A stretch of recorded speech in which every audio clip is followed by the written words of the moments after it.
Hi everybody, my name's Adam. Thanks for the introduction, Claire. My name's Adam. I'm the manager at Eco Schools in England. So I've been asked to give you some ideas about what you can do in your school and across your school grounds, inspired by some of the eco schools that are working on our program. So I'm going to share my screen with you. Oh, Claire, are you able to allow me Yep. access to You share? should have access now. Yeah. Try it Okay, out. brilliant. Okay, great. Let's make it big. There we go. Brilliant. So quickly, what is Eco Schools? So some of you may have done it in the past, some of you may be doing it at the moment. So we're a 7-step education program that gives you a framework to make your school site more sustainable, more eco-friendly, and to increase the amount of environmental learning that you're doing in school. We've been around for nearly 30 years, so we've been in thousands and thousands of schools. Millions of pupils have done our program, and last week we actually hit 50% of schools in the country registered with the program. So yeah, we've been doing this for a long time. So hopefully we know what we're doing. Can't promise. So what you do in Eco Schools is you work to improve your school grounds and your educational environmental content across 10 subject areas. So I'll quickly whip through them because some of them on the surface might seem a bit vague. So one of our topics is called global citizenship. So in terms of the environment, in terms of climate change, global citizenship is an important one because the effects of climate change are not going to be even across the world.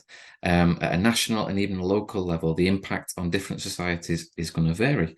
So in some parts of the world, there will be more flooding. Some parts of the world, there will be more drought. But also within local communities, the impacts will be felt as well. So the idea with global citizenship is that we're all part of one big species, and that we need to support each other really. So biodiversity is a bit more straightforward. So that's about supporting diverse animal and plant life. Energy, eco schools often look at this through two lenses. So increasing the amount of renewable energy sources that you've got, and reducing the amount of energy that you're using, because obviously energy has a massive carbon footprint. Healthy living is also an important subject. So we often get eco schools looking at healthy living through the lens of increasing plant-based meals in school, because the production of meat, the farming of meat, obviously has a massive carbon footprint.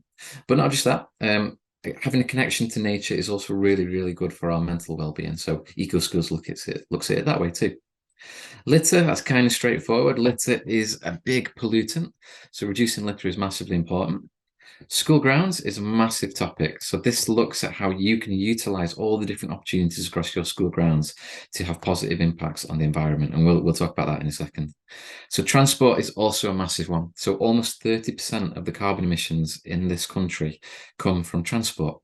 So reducing the amount of transportation that we use in terms of cars and buses and motorbikes and things like that, and going manual with scooters and walking is really important.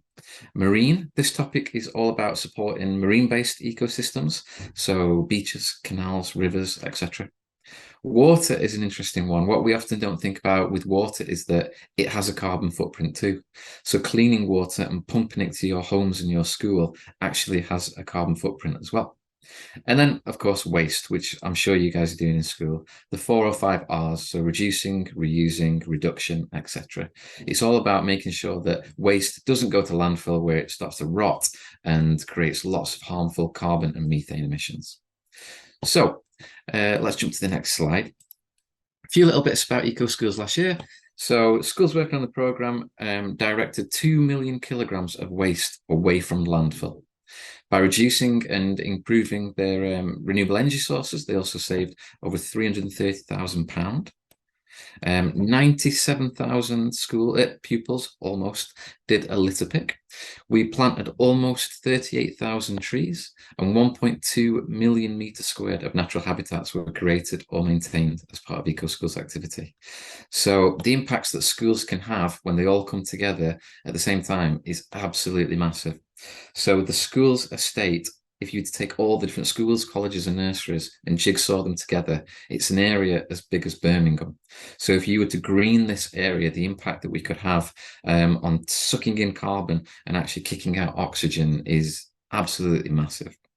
So what we're going to do now is we're going to look at 10 eco schools who did our program last year, and we're going to give you some of the ideas that they did to make their school sites more sustainable.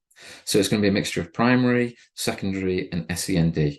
But each of these little activities can be done by all ages and picked up and dropped into any environment. So I've connected them to each of our topics as well. So biodiversity. So Hemden House Primary School in Reading, what they did was they had a really overrun woodland area of their school. So they actually cleaned it up, they blocked it off, and they allowed it to just grow. We call this rewilding. So rewilding is great. What it does is it allows all the plants and the wildlife to just flourish. So the plants grow, which attracts insects, insects attract other animals, and it's kind of brilliant because you literally don't have to do anything. Just don't go into it, don't disturb it, and it becomes this little ecosystem in itself, which is huge for our environment. So you could take a section of your school fields and just block them off. You could put some signs up and say, we're rewilding this area. You might toss some seed balls into it and just let it grow. But it's really maintenance free. And what's great is you can actually use it as well for little citizen science projects. You can track the animals that are going into it. You can track the growth of the plants. It's dead good in that respect. So what they also did this school was they added raised beds. So these are huge planters, like, often like big wooden homemade plant pots filled with soil, and then they add plants to them, which is great because that's greening their school site. What's even better about these is that you can put them on your playground as well. So you don't need to have lots of space for soil and fields.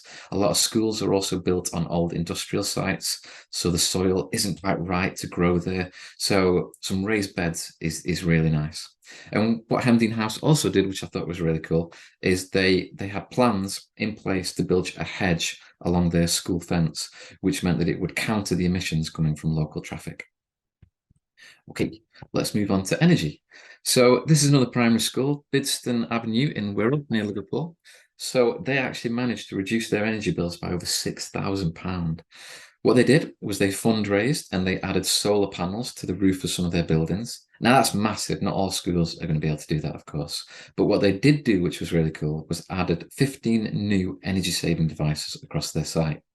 So energy saving devices are varied. You might have a smart meter, which is really cool because it lets you see when and how your energy spikes and goes up or down, depending on what's happened, and then you can respond to that.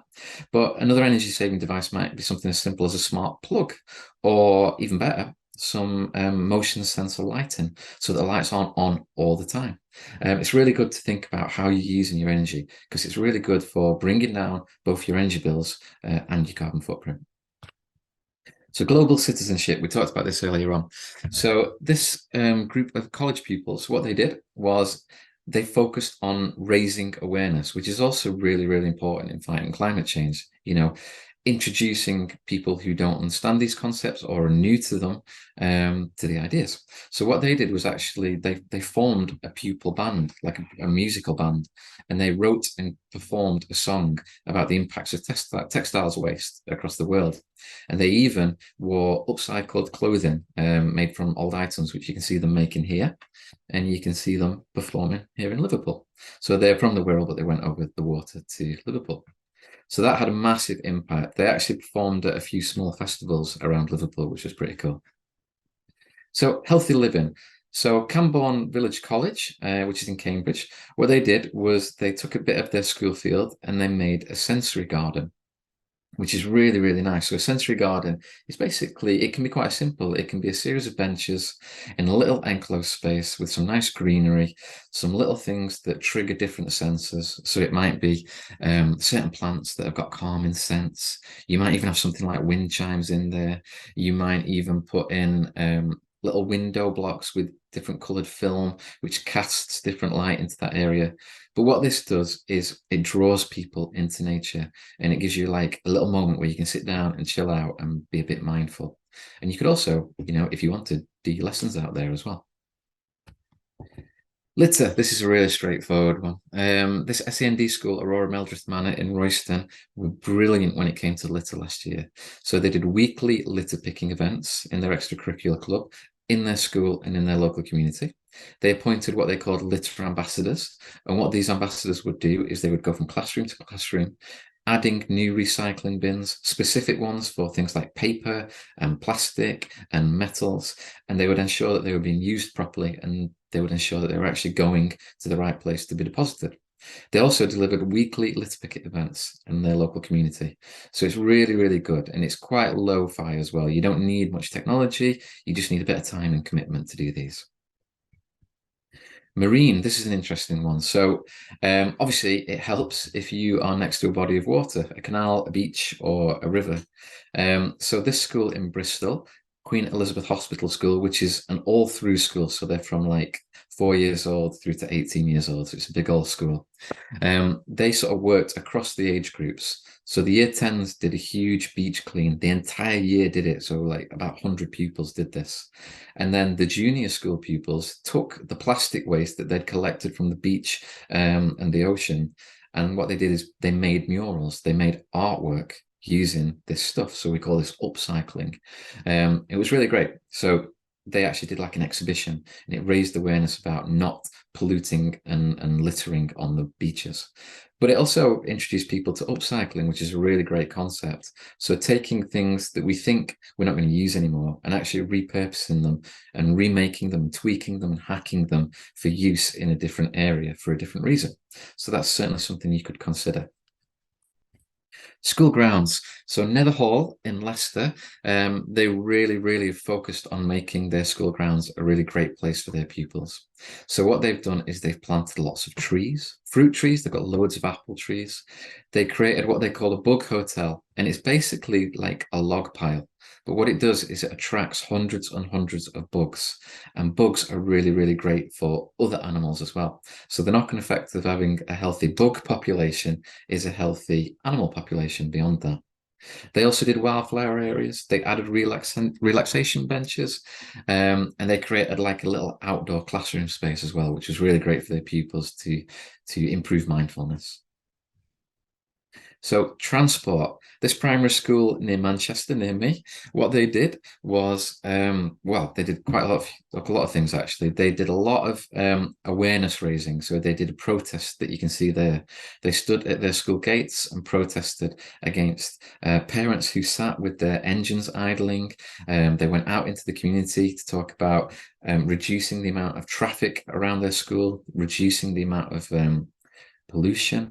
And what they did was so impressive that the One Show actually asked them on. So I think they did an interview with, is it Jermaine Jenis? Yeah, I think they chatted with him about the work they were doing. But what was really great as well was the teachers actually brought in Bikeability, which is a little organization that actually teaches you to safely cycle to and from school. And they're working on improving the bike sheds at their schools so that they're dry and safe, to encourage more pupils to cycle or scoot to school and reducing the amount of cars that are traveling. So waste, this school in London, Downsview Primary, they did a massive, massive eco fair with loads of different activities. One of the best was a refill station. So they bought things like soap on wholesale and fairy liquid type stuff on wholesale. And people could bring their empty plastic bottles and they could refill them up, which meant that they weren't buying new products, which meant that those new products weren't becoming waste at the end of their life cycle. So refilling stations are really, really good. You know, you can think about setting these up in your school. They also did loads of other different things. And one that I really found impressive was they worked with their teachers and their catering staff to review their milk supplier, and they moved to one that had more sustainable packaging. So I think their previous supplier had a lot of plastic within the supply chain. What these guys did is they moved to one that had more card, which can be recycled in a better way. Finally, last but not least, water. So this is an early years group, so a nursery, so a lot younger than you guys, but what they did can be done by anybody. So they actually appointed water monitors who would go around the school regularly and they'd ensure that there were no leaks in the bathroom and kitchen spaces. And if there were, they were able to get in touch with their local council. In some cases, local councils actually offer leak fixing to schools for free, which is really, really great.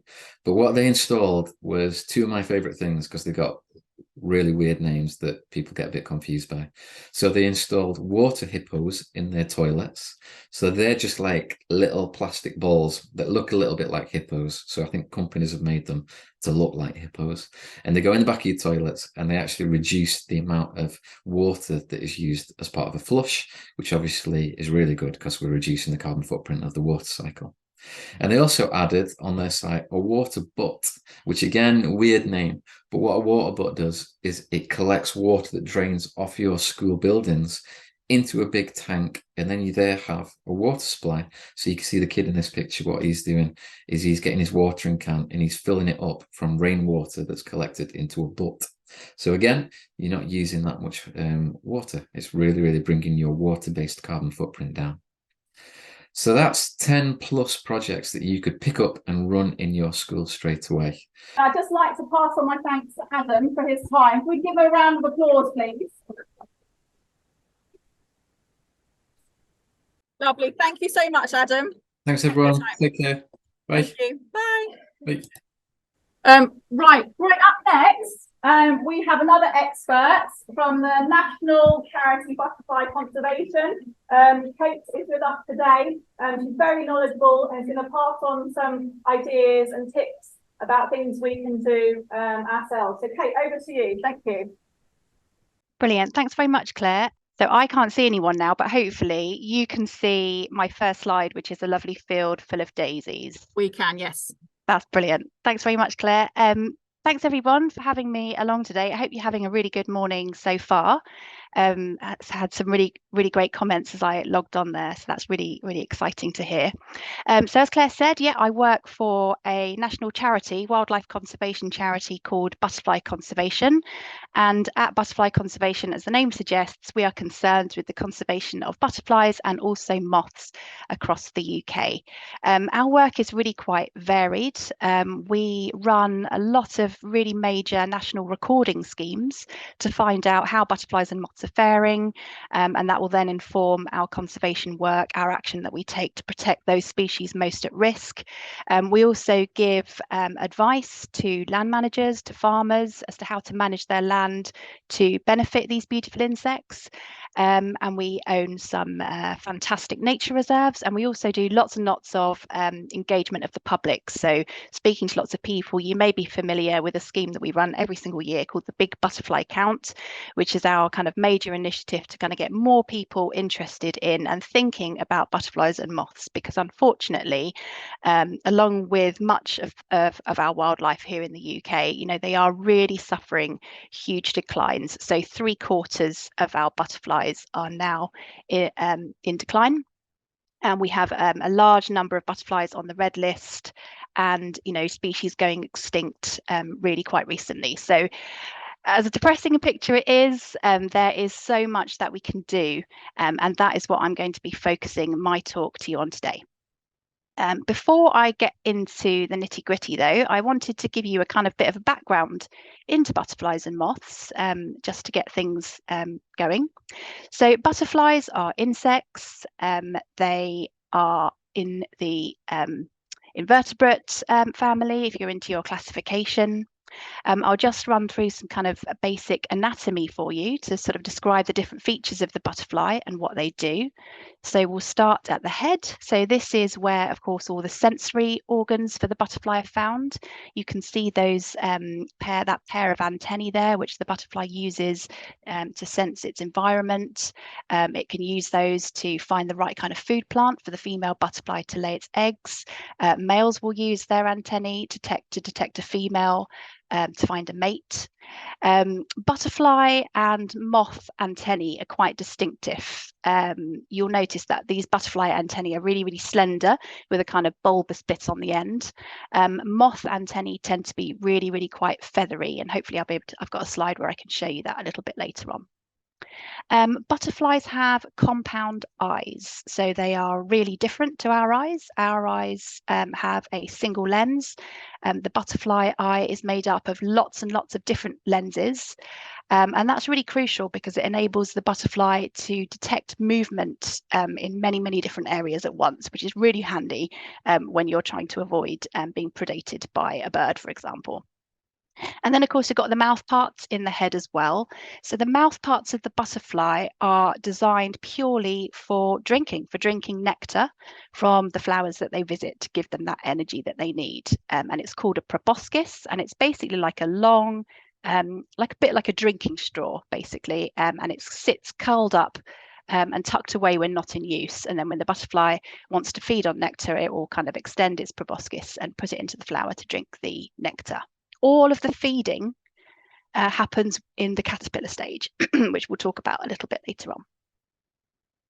So then we come down to the thorax in the middle of the butterfly. This is where locomotion happens. So we've got 2 pairs of wings attached to the thorax, a pair of forewings and a pair of hind wings.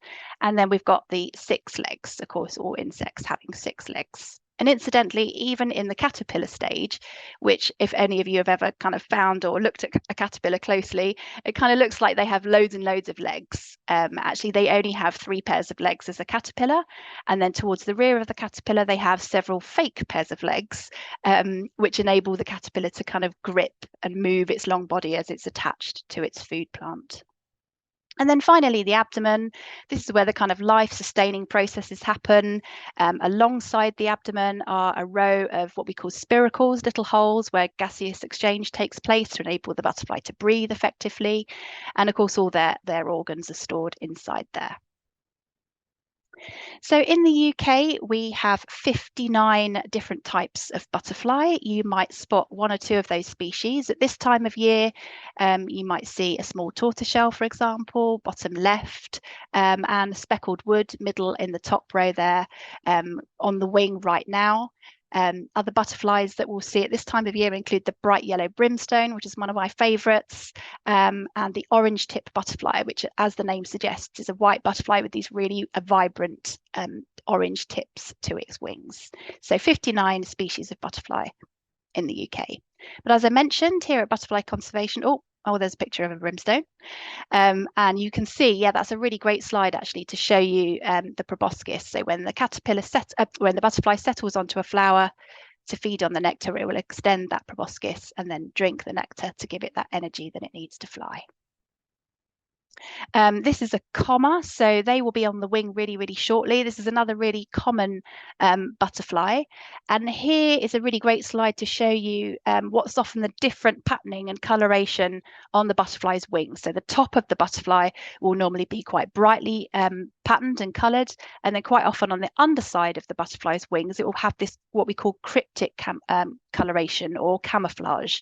And that's so the butterfly can kind of do 2 things at once. It has those bright patterns on the top side to attract a mate, and then on the underside it has that cryptic coloration to avoid being predated. So quite often when we see butterflies settled on flowers and feeding, they will have their wings folded up and they will only be showing the kind of underside of their wings to avoid being detected by predators and to enable them to feed undisturbed. The comma there is showing how it gets its name. You might notice on the right hand picture that little white mark in the shape of a comma. But as I said, yeah, we also want to conserve moths at Butterfly Conservation, and actually moths are way more diverse than our butterflies in the UK. We have 2,500 different types of moth in Britain, and it's quite a common misconception that the butterflies are the beautiful ones. People tend to like butterflies, whereas moths people tend to not be so fond of, or think that they are just brown and boring, or they can be a bit afraid of them because of course they fly at night. They are attracted to light, so they can have that sort of quite frantic flying around lights at night that people don't like, but they are truly really, really stunning insects. You know, they come in all sorts of way more diverse shapes and patterns than our butterflies, and actually really beautifully coloured as well. You would easily mistake a day flying moth for a butterfly. Not all of them fly at night. There are a number of species that you can spot during the day. So if you see something during the day and it's brightly coloured and you're not sure what it is, it could well be one of our day flying moths. I'm just going to whiz you through a couple of my favourites. This is the garden tiger moth, which obviously has that fantastic coloration with the red and blue underwings there. And this is another of my favorites. This is the buff tip moth. So this one it's doing is its very best impression of a little snapped twig. So this looks just like a silver birch twig. And it will kind of have this really kind of behavior where it stays very, very still like a little twig. And that's its kind of tactic for avoiding predation. And many of our moths in particular have really quite incredible camouflage as adults and in their caterpillar stage too. So this is the elephant hawk moth, another of my favorites. This family of moths are incredibly fast flying. They are shaped like fighter jets or like hawks, which enables them to be really, really nimble, and they can maneuver really easily as they fly. So they're really incredible if you spot one of those. So the elephant hawk moth, this is its caterpillar that I'm showing you now. You may think, why was that pretty pink and green moth called an elephant hawk moth? Well, there's your answer. As a caterpillar, it looks like an elephant's trunk, which is quite random, but a lot of the hawk moth caterpillars show some amazing mimicry and camouflage. This next species, I have to say, this doesn't occur in the UK, but I couldn't resist showing it to you. We have these species of moth caterpillar that will mimic even quite predatory animals like a snake. Well, they have these incredible eye spots. I don't know if you can see my mouse moving or not, but either side of what looks like a snake's head there. And that is a tactic, a shock tactic for a potential predator. It's not going to be going near that. It's like, maybe I'll leave you alone and go about my business elsewhere. So they really do display these fascinating tactics and adaptations for avoiding predation. So what brings butterflies and moths together? They're actually the same insects. It's just that we tend to like, as humans, putting things in boxes and categorizing them. But they are all come together under the term Lepidoptera, which means scaly winged insect. And what I'm showing you now is a really close-up slide of a butterfly. This is an orange tip of their wings, and if you look, you can see all of these tiny little overlapping scales that make up the butterfly's wings, the colour and the pattern of the butterfly's wings. And if anyone has ever handled a butterfly, maybe you've caught one to try and release it outside if it came in the house, a lot of people say to me, oh, what is that weird dust or like glitter that's left behind in my hand when I've handled it? And that is those little scales rubbing off as they come into contact with your hand. And that, again, is a bit of a tactic. Over time, the butterfly will lose more of those scales and it will become less able to fly, but it can also help them escape from sticky situations. For example, if they fly into a spider's web, they will leave some scales behind, but they will be able to escape. So why are butterflies and moths important? Why should we care about them? Why should we want to attract them and have them in our gardens, in our school grounds, in our countryside, in our towns and cities? Well, first of all, pollination. So the bees tend to take all the glory for pollination, quite rightly, but butterflies and moths are also play a really important role in pollination. And if you think about moths who fly at night, they are basically doing the night shift. Okay, they're working the night shift. They're out there, they're feeding on flowers, they're moving from flower to flower, they're taking that pollen onto their furry bodies and they're spreading it to the next plant to pollinate it. So, the kind of the diversity of the moths enables the pollination of lots and lots of different types of plants and flower, and at night too. So they are really, really important in terms of the food chain and the health of the wider environment. So their caterpillars in particular provide food for our favourite songbirds in our gardens, and they also get predated by other invertebrates as caterpillars, and as pupa they will get fed eaten by hedgehogs and other mammals even. So they really are an important aspect of the food chain. So my fun fact, in the UK, blue tits eat an estimated 50 billion moth caterpillars each year. So that just shows you, what an important part they really do play. So as a nighttime predator of moths, of course, the bats. And finally, they tell us whether or not our environment is healthy. You might have heard the term indicator species. Well, butterflies are really a fantastic indicator species. They're very, very sensitive to changes in their environment. They respond very quickly to changes in their environment. So by tracking the numbers of butterflies and moths, we can track the health of the wider environment. And that's why it's so alarming when you see these kind of consistent long declines of these species over time. We know that that's telling us the environment isn't healthy. We really do need to do something about this. So the good news is that there is plenty that we can do to help butterflies and moths, and this is what the next kind of section of my talk is going to be about. Before I kind of go into it though, I just wanted to run through the life cycle of butterflies and moths, because that's really crucial when we think about what do we need to provide for them. We need to understand that their needs are different at each stage of their life cycle. So I know that you're going to be really familiar with this, but the butterfly will lay an egg. She'll lay it on the preferred food plant of the caterpillar. So that's the food that the caterpillar likes to eat, which can vary from species to species. So that caterpillar then emerges. Its job is 100% all about eating and growing. So I mentioned the mouth parts of the butterfly as an adult are like a tube for drinking nectar, or the mouth parts of the caterpillar are strong jaws designed to munch through plants and grasses. They are literally eating machines. So they need plenty of food to eat. Then they do their amazing thing where they form a chrysalis or a pupa, depending on where it is. We tend to refer to chrysalis as one that hangs above ground, and a pupa that is buried in the leaf litter or under the soil, which a lot of our moths do. So they need to be undisturbed. Okay, they need somewhere to shelter, somewhere to hide, somewhere they can do the amazing process of metamorphosis undisturbed. And then, of course, they will emerge as the adult moth or butterfly. And as I mentioned, that is when they need the nectar to feed on. So have that in your heads as we go through the requirements for butterflies and moths in a habitat such as your school ground or any kind of community green space or your garden at home, even if it's a small garden or a balcony, there is something you can do. So this kind of concept that I'm going to talk about now is about wild spaces. So at Butterfly Conservation, we have launched a really ambitious scheme to transform as many wild spaces as we can across the UK, which is why it's so exciting to be invited here to speak to you today, because school grounds are potentially wild spaces. So tying into the life cycle then, a wild space needs those three things to help them survive and complete their life cycle.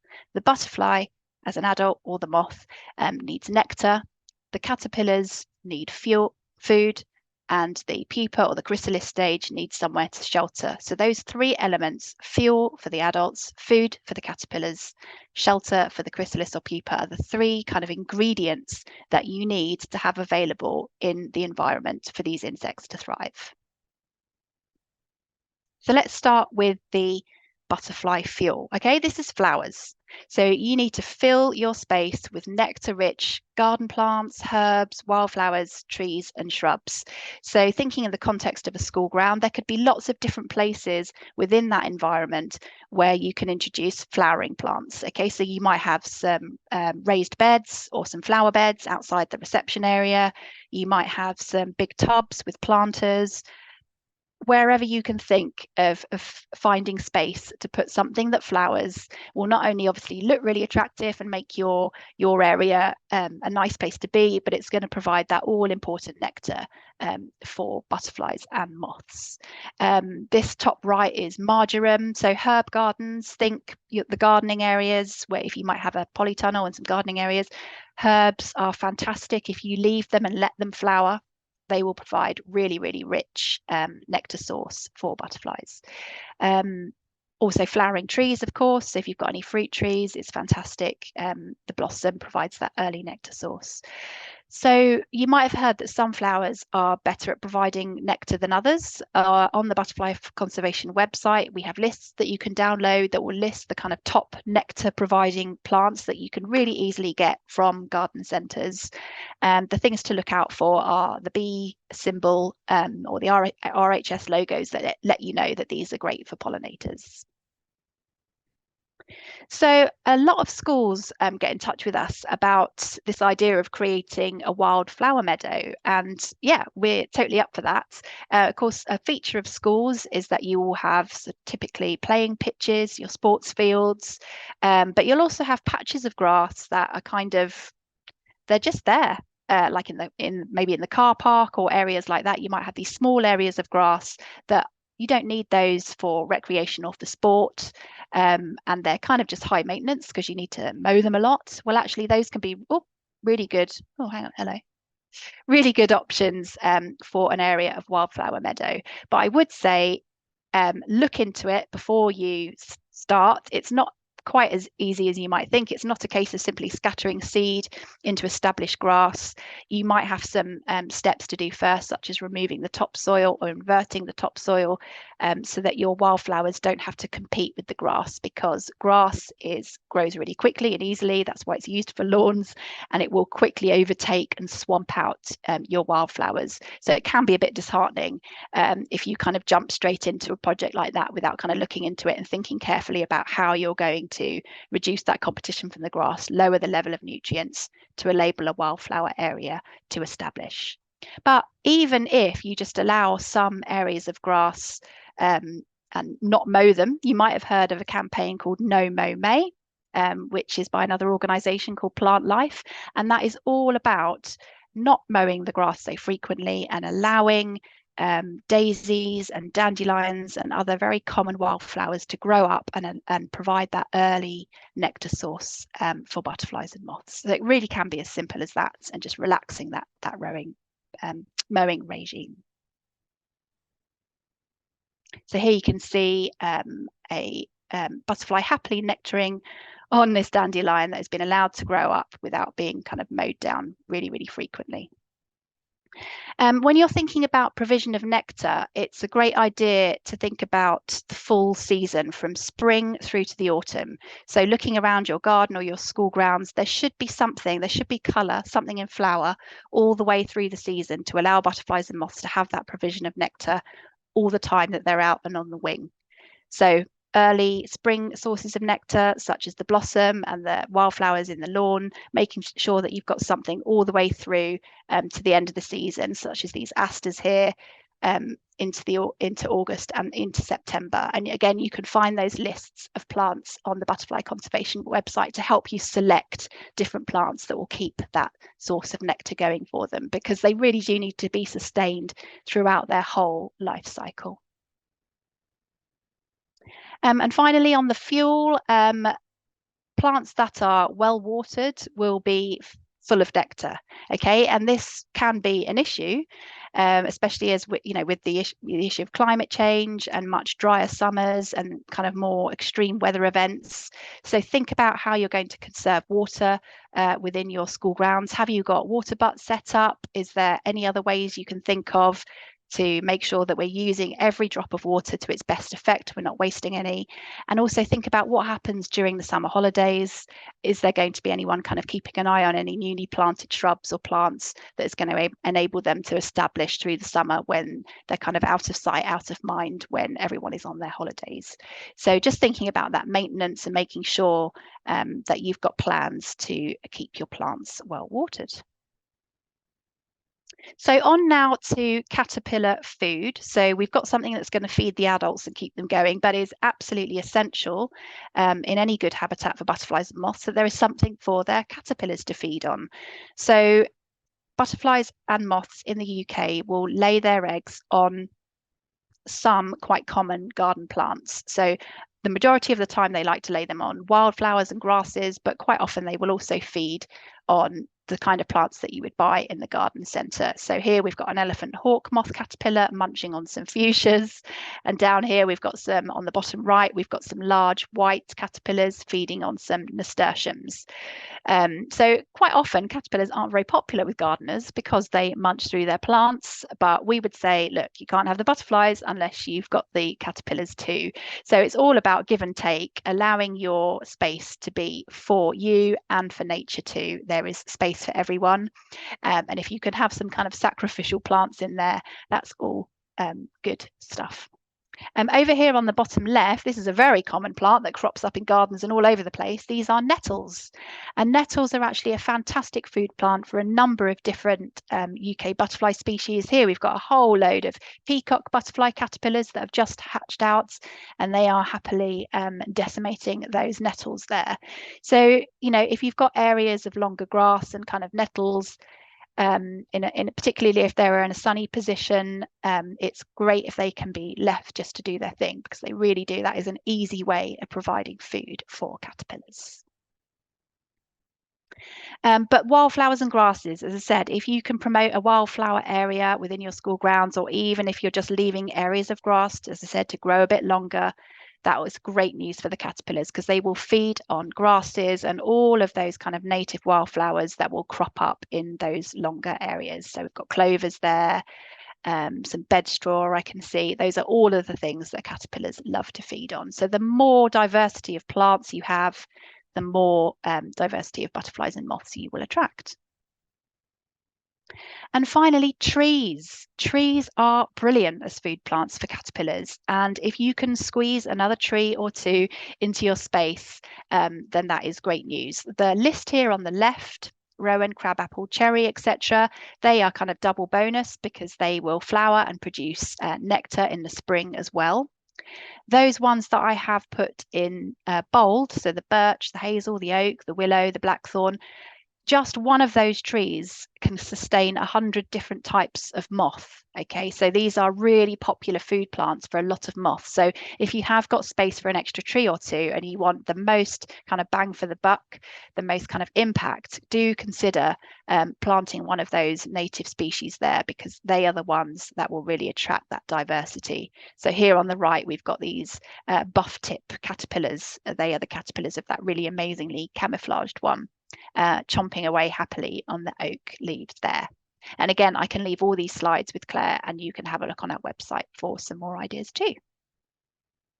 So finally, the final piece in the equation, there was the food for the adults, the food for the caterpillars, was the shelter. Okay, so this is perhaps, I would argue, the easiest bit to do, because once you've put all your plants in, you've got your nectar-rich plants, you've got your caterpillar plants. Providing shelter is basically about leaving them alone and letting them do their thing, and not being so worried about keeping them really tidy and cutting them back and mowing them, because those overgrown areas, those longer areas of grass and shrubs and climbers such as ivy, those are the places where butterflies and moths can hide away and find shelter. And crucially, they can also be the places where they can pupate or form their chrysalis to turn into the adult. So things like hedges, climbers, long areas of grass are all fantastic. And then if you are able to leave kind of these areas of leaf litter, so a lot of people at the end of the season will kind of make a flower bed look nice and tidy, and they'll rake up all of the fallen leaves, and then they'll put them in a fire and they'll make a bonfire or whatever. If you can leave areas of just let the leaves fall, it is more natural for the soil to be covered. Nature wants things to be covered. It will leave all those kinds of little places for the butterflies and moths to form their pupa on the left here. And if you leave stems uncut, you don't worry about deadheading things at the end of the season. You just leave them all the way through the winter. They are the perfect places where things can form their chrysalis. So here on the right, you've got that orange tip chrysalis just tucked away. And just think, if somebody was to come along and snip those branches back at the end of the summer, well, that's its chances gone. So it's leaving things throughout the summer.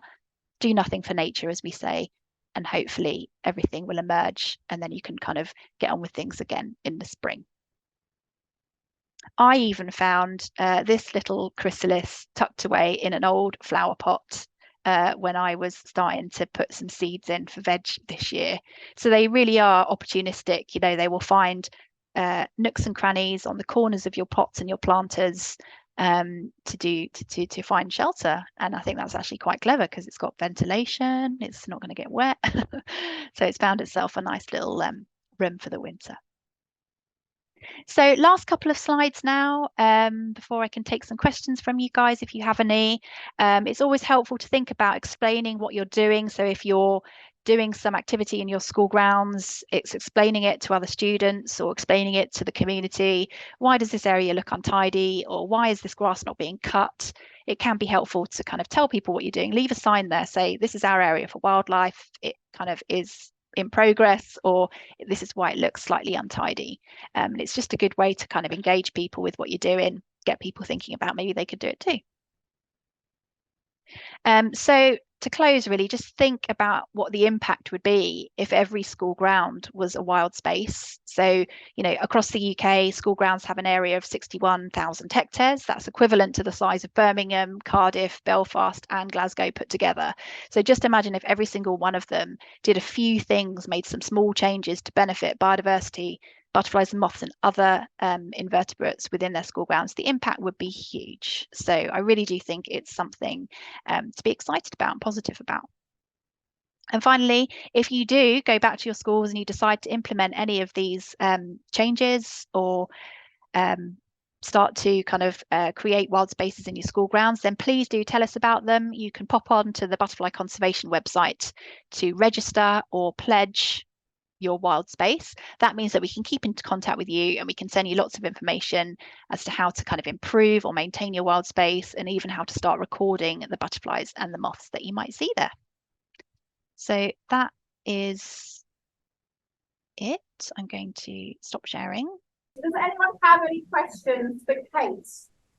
Yeah, so Kate, one of the schools is doing, will want some sacrificial plants from a veg patch. Obviously, you talked about nasturtiums. They're a brilliant one, aren't they? And nasturtiums will self-seed really readily as well. So, you know, you buy one nasturtium, it'll completely spread, and then it'll just keep coming back year after year. So you're not having to rebuy those plants. Are there any other sacrificial plants that they could put in?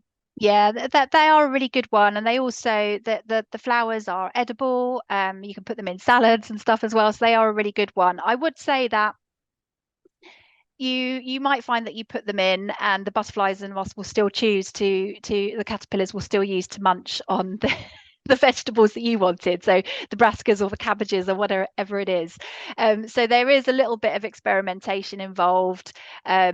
We've got a specific list of plants to try to use in that kind of sacrificial way on the website, so do have a look. And it's sometimes it can be just about thinking about not necessarily what you're planting but how you're planting them as well. So if you plant things in blocks, they tend to be more easily found by butterflies. Okay, they tend to hone in on one food plant more easily. So if you can think about, for the places that you don't want to have caterpillars munching on them, if you do interplanting in strips, that can really help break up that block, and you will find that fewer of your plants end up getting munched in that way. So sometimes it's not about necessarily what you're using as a sacrificial plant, but how you break up the blocks of the things that you want to keep. So think about that and see if you can incorporate that into the design stage when you're thinking about it, as that I found can be helpful. Any other questions? Yes.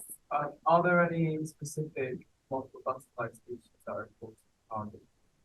Great question.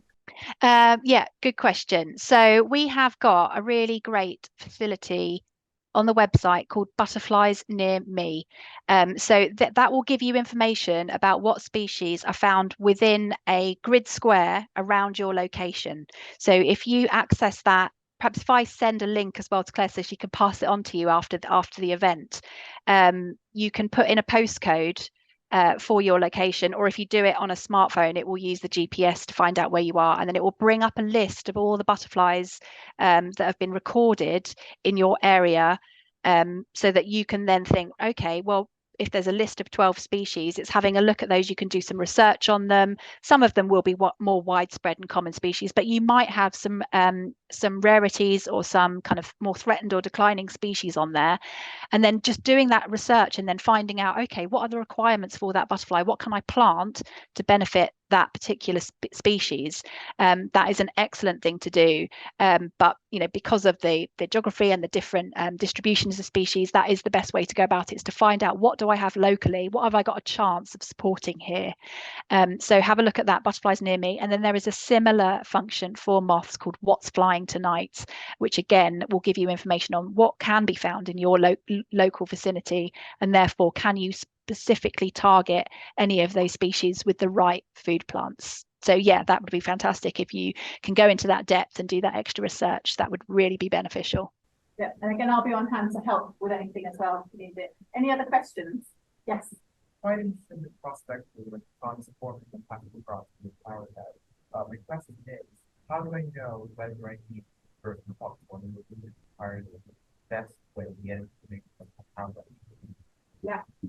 So Kate's just talking about obviously transforming a patch of lawn or grass and turning that over to plants and flowers. How would he, the student involved, get information on how to do that? I know there's obviously lots of companies that can advise and organisations as well that can advise. Are there any good websites that you're aware of?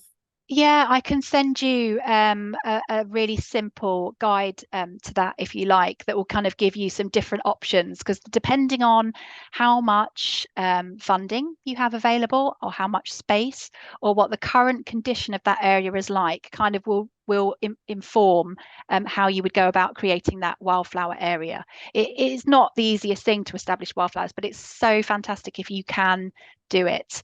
So in some situations we might advise to do that kind of turf stripping.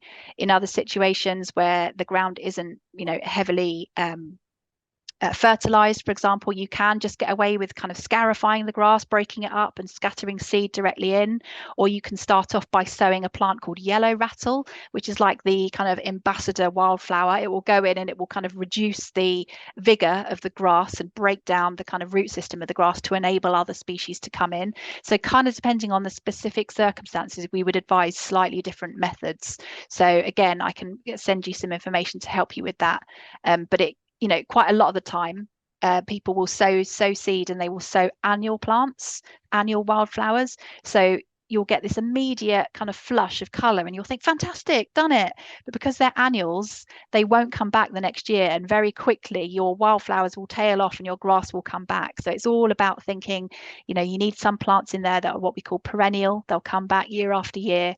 So a mix of annual and perennial seed to enable your wildflower to get your wildflower area to get going. So yeah, it can be slightly tricky, but yeah, happy to provide you with that information that you'll need. Great. Are there any other questions? Yes, have that. Someone's saying, is it possible to buy kind of caterpillar larvae or something to kind of introduce that into the area if there's, you know, there aren't many in the area at all? Would you advise that at all? So we wouldn't advise that, and that is because if there aren't many caterpillars or butterflies in the area, it's because the habitat isn't there to support them. So introducing them would basically doom them, because they wouldn't be able to sustain themselves in that environment. We do a lot of teachers do use kits to show their pupils the life cycle. And that I feel is different, because there is obviously a huge educational element there and an inspirational element, really, because it allows children to see that process really close up. So I personally have nothing against, you know, using those kits in that way, where I know what you mean, you send off for the caterpillars and then it comes with a kit and you can rear them and watch the life cycle through. And you know, those butterflies getting released into a garden or school grounds, you know, they won't continue, they won't breed, but they will be able to just to forage and find what they need. But no, I wouldn't suggest using those as a means of introducing the species. It's way better to plant the stuff, create the habitat, and they will find their way in, because actually butterflies and moths do respond so rapidly to change, and they are throughout our towns and cities and our suburbs. They will come if you can provide the right habitat for them.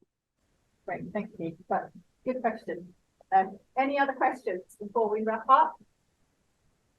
No? Lovely. Great. Well, thank you so much, Kate, for your time and your expertise. That's okay. I think that's really useful. If we can all give a round of applause to Kate, please. Thank you, Kate. Thanks, everyone. Have a great day. Thanks, you too. Bye.